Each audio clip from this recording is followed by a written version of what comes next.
আসসালামু আলাইকুম রহমতুল্লাহি ওবরকাতুহ। সম্মানিত দর্শক, বাণিজ্য উপদেষ্টা শেখ বশির তার একটি বক্তব্য নিয়ে সারা বাংলাদেশে তোলপাড় চলছে। পুরো পদ্মা সেতুর যে অপর পারের যারা লোকজন, খুলনা বিভাগ, প্রস্তাবিত ফরিদপুর বিভাগ, যেটিকে পদ্মা বিভাগ নামকরণ করার কথা চিন্তা করা হচ্ছে, বরিশাল বিভাগ, এই অঞ্চলের যারা লোকজন, তার সঙ্গে সঙ্গে পদ্মা পারের এই পার ঢাকার একটা বিরাট এলাকা, ব্রাহ্মণবাড়িয়া, কুমিল্লার একটা বিরাট অংশ, এই অংশে যারা লোকজন অলমোস্ট প্রায় 10 কোটি লোক ক্ষোভে ফুঁসছে। এটা আবেগের বিষয়। পদ্মা সেতুটি এই 10 কোটি মানুষের কাছে আবেগের বিষয়। আমি দক্ষিণাঞ্চলের মানুষ, তার আগে শৈশব আমি কাটিয়েছি ফরিদপুরে। তো ঢাকা থেকে ফরিদপুর যেতে কি পরিমাণ যন্ত্রণা হয়েছে এটা হাড়ে হাড়ে আমরা টের পেয়েছি। মিস্টার বশিরও টের পেয়েছেন। এর কারণ হলো, একটা সময় তারাও তো খুব বেশি দিনের ধনী ব্যক্তি নন। তার বাবা নিতান্ত দরিদ্র ব্যক্তি ছিলেন। সেখানে আকিজ বিড়ি বিক্রি করে তিনি যথেষ্ট সফল হয়েছেন এবং তার প্রায় ২০-২৫ জন ছেলের সন্তান, 4 জন স্ত্রী, সেই ঘরে ২০-২৫ জন ছেলের সন্তান, তারা সবাই এখন ব্যবসা বাণিজ্য করে সফল হয়েছেন এবং সেই সফলতম যারা তার সন্তান, তার মধ্যে জনাব বশির প্রধানতম। এই পরিবারের অনেককে চিনি, ব্যক্তিগতভাবে চিনি। তারা বিনয়ী, তারা প্রফেশনাল, যাকে বলা হয় দক্ষ, এবং অনেকটা নিরহংকার প্রকৃতির।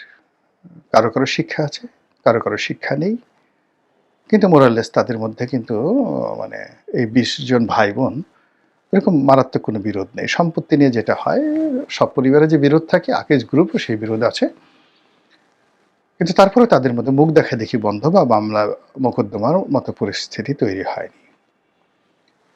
শেখ বশিরদের যে পরিবার বা এই আকিজ পরিবার, তারা ব্যবসা বাণিজ্য করার সঙ্গে সঙ্গে আবার রাজনীতির সঙ্গেও মোরালেস পরোক্ষভাবে প্রত্যক্ষভাবে জড়িত। তার এক ভাই আওয়ামী লীগের এমপি ছিলেন, যশোরের যে বেনাপোল এলাকা, শার্শা এলাকা, এই এলাকা থেকে। আবার তার যে বড় ভাই নাসির, শেখ নাসির, সে বিয়ে করেছে যে পরিবারে, তার শ্বশুর অর্থাৎ শেখ নাসিরের শ্বশুর আওয়ামী লীগের এমপি ছিলেন।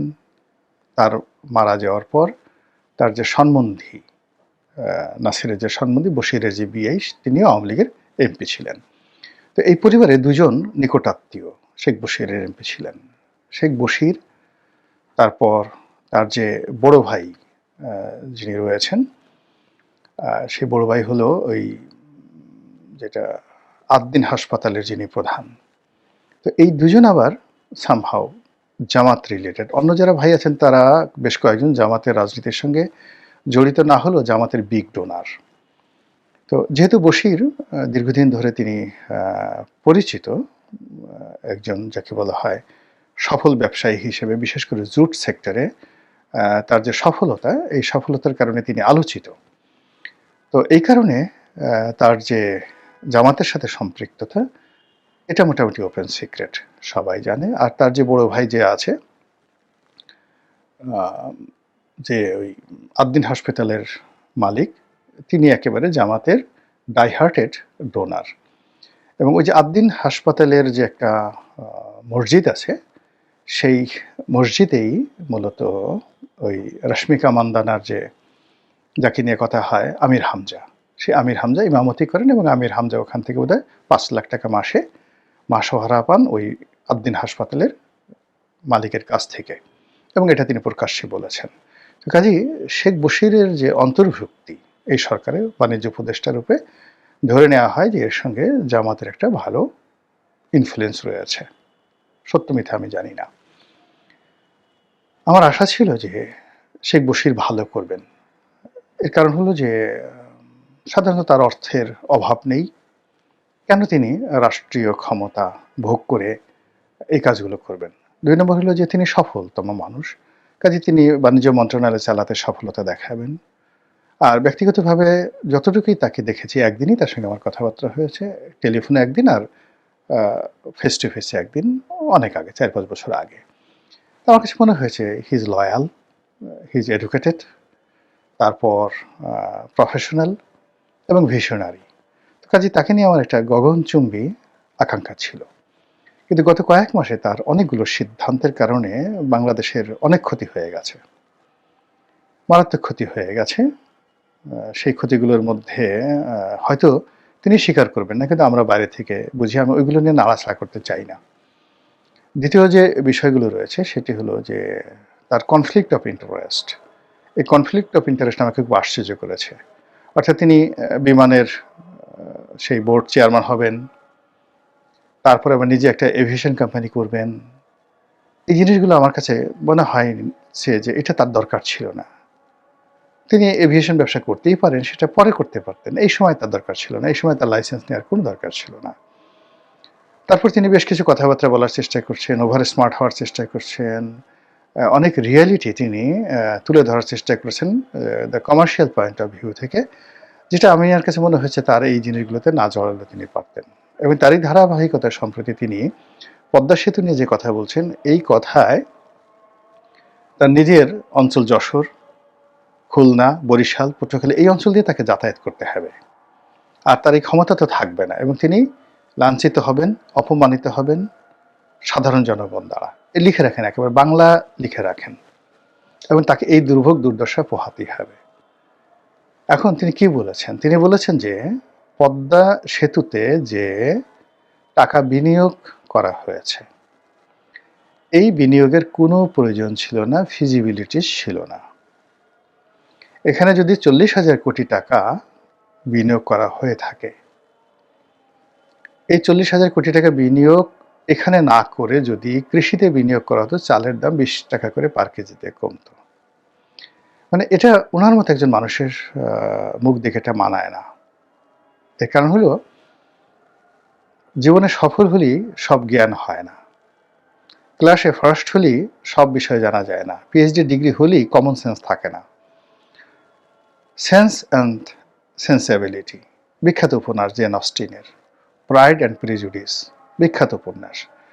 ওনাকে এই উপন্যাসগুলো পড়তে হবে এবং এগুলো যারা দার্শনিক তাদের কাছ থেকে জানতে হবে।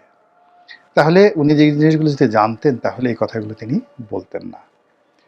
পদ্মা সেতু আমাদের একটা মার্ভেলাস, পুরো বাংলাদেশের জন্য একটা আইকনিক প্রজেক্ট। এখানে ধরুন 40,000 কোটি টাকা ইনভেস্ট হয়েছে, ধরুন 10,000 কোটি টাকা চুরি হয়েছে, এর বেশি না। আমি এই প্রজেক্টের এ টু জেড জানি। আচ্ছা, এই যে 30,000 কোটি টাকা বিনিয়োগ হয়েছে বা 40,000 কোটি টাকা খরচ হয়েছে, এটার কারণে 20 টাকা করে চালের মূল্য বেড়ে গেছে। আচ্ছা, বশির সাহেবকে যদি জিজ্ঞাসা করা হয় যে গত 17 মাসে শুধুমাত্র বিদ্যুৎ খাতে এই সরকারের আমলে 34,000 কোটি টাকা সিস্টেম লস হয়েছে, যেটা আগে হয়নি। আওয়ামী লীগ সরকারের আমলে এই সিস্টেম লসটা এতটা নিয়ন্ত্রণে ছিল বলার মতো না। কিন্তু এই সরকারের আমলে কেন 34,000 কোটি টাকা সিস্টেম লস হলো, যেটাতে আর একটা পদ্মা সেতু করা যেত? এই সিস্টেম লস যদি বশির অ্যান্ড গং তারা যদি না করতেন, তাহলে তো চালের দাম আরও 20 টাকা কমতো, মাগনা চাল খাওয়ানো যেত। 34,000 কোটি টাকার চাল যদি বাংলাদেশে আমদানি করতো, কয়েক বছর বিনামূল্যে দেশবাসীকে খাওয়ানো যেত। আবার এই সময়টাতে এই যে আমলাতন্ত্রকে খুশি করার জন্য পে স্কেল দিয়ে, এই যে নতুন পে স্কেল ঘোষণা করা হয়েছে, সরকারে যে আরও 1 লক্ষ কোটি টাকা প্রতি বছর লাগবে, যেটা দিয়ে 3টি পদ্মা সেতু করা যায়। তো প্রতি বছর 3টি পদ্মা সেতু করা যায়। এইভাবে সরকারি আমলাদেরকে বেতন ভাতা বাড়ানোর জন্য এই সরকার যে সিদ্ধান্ত নিচ্ছে, এটা আপনি কিভাবে বলবেন? 2 নম্বর হলো যে পদ্মা সেতু দিয়ে যে গাড়িগুলো চলাফেরা করছে, এই চলাফেরার মধ্যে খালি কয় টাকা টোল আদায় হলো, আর এটার বিপরীতে যে ঋণ হয়েছে, মানে জিওবি ফান্ড থেকে আমরা যা দিয়েছি, চায়না থেকে আমরা যে ঋণ করেছি, সেগুলোর সুদ আসল যে ফেরত দেওয়া, এর সঙ্গে এই যে টোল আদায়ের, এই দুটো একত্র করলে হবে না মিস্টার বশির। এখানে চিন্তা করতে হবে যে কয়টি গাড়ি পারাপার হচ্ছে, যাত্রীদের মেন্টাল স্যাটিসফ্যাকশন, যে সময় বাঁচছে সেই সময়ের আর্থিক মূল্য, অর্থাৎ মেন্টাল স্যাটিসফ্যাকশন, এটার আর্থিক মূল্য কত। কাস্টমার স্যাটিসফ্যাকশন উনি তো বুঝেন এই জিনিসগুলো। তো সেখানে অর্থাৎ বরিশাল, পটুয়াখালী বিভিন্ন অঞ্চল মানুষের যে একটা মেন্টাল স্যাটিসফ্যাকশন, আমি যার ডাটা দিয়ে বলি, বরিশাল বিভাগে প্রায় 1 কোটি লোক, ফরিদপুরে 1 কোটি, খুলনা বিভাগে প্রায় 2.25 কোটি লোক, অর্থাৎ বরিশাল, পটুয়াখালী এই অঞ্চলে 4.5 কোটি মানুষ। এই 4.5 কোটি মানুষের প্রতি মুহূর্তে মেন্টাল স্যাটিসফ্যাকশন, নির্ভরতা, যে তারা সকালবেলা ইচ্ছা করলে ঢাকা চলে আসতে পারবে। এই নির্ভরতার কারণে অনিশ্চয়তাকে মাথার মধ্যে না এনে সে কাজ করতে পারছে, বাড়িতে বসে প্রোডাক্ট তৈরি করতে পারছে, এবং তার ঢাকাতে যে কোনো কাজে, সে রোগী অসুস্থ হোক, ঢাকাতে আসার স্বজনের সঙ্গে দেখা সাক্ষাৎ করা হোক, যা কিছু হোক, এই 4.5 কোটি লোক, মানে সে যে ঢাকার সঙ্গে তার কানেক্টিভিটি করার ক্ষেত্রে যে সে ডিপেন্ডেবিলিটি, নিশ্চয়তা, প্রশান্তি, এইগুলো তার মধ্যে কাজ করছে, এবং তার যে উন্নয়ন কি পরিমাণ হচ্ছে, এই জ্ঞান কি ওনার আছে? এই জ্ঞান ওনাকে অর্জন করতে হলে অ্যাডাম স্মিথ পড়তে হবে। এই জ্ঞান ওনাকে অর্জন করতে হলে জন অ্যাডামসকে তা ওনার জানতে হবে, এবং why John Adams is famous তাকে জানতে হবে। আমার বিশ্বাস সেই জায়গাতে উনি এখনো ঢুকেনি নাই, নট ইয়েট, উনি বলে ফেললেন। এরপর প্রতিদিন এই যে যাত্রী পারাপার হচ্ছে, যখনই পদ্মা সেতুর উপর দেশে যাচ্ছে, তার যে মেন্টাল স্যাটিসফ্যাকশন, এটার আর্থিক মূল্য কি, এই জিনিসগুলোতে যদি তাকে জানতে হয়, তাহলে তাকে আইসেন শপেনহাওয়ারের বই পড়তে হবে।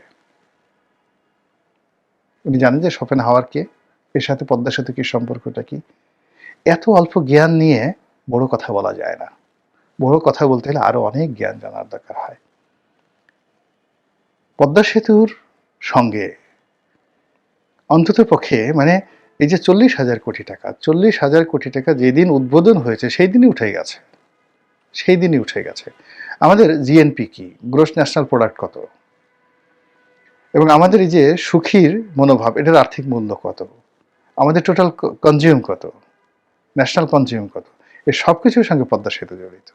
কাজে এখানে চালের দাম 20 টাকা কমে গেছে, শুধুমাত্র কমার্শিয়াল ফিজিবিলিটি, কত টাকা সুদ দিলাম আর কত টাকা টোল পেলাম, এই চিন্তা সঙ্গে আকিস বিড়ি বিক্রি করার সঙ্গে সম্পর্ক থাকতে পারে, যে আকিস বিড়ি প্রতি মাসে কত টাকা আকিস বিড়ি বিক্রি করলাম, তারপর শেষে এই নেভি সিগারেট কত টাকা বিক্রি করলাম আর কিনলাম, বা পাট, এই যে আমি কয় টাকার পাট কিনলাম, কয় টাকার পাট বিক্রি করলাম, এই সিম্পল হিসাব মেলানো যেতে পারে।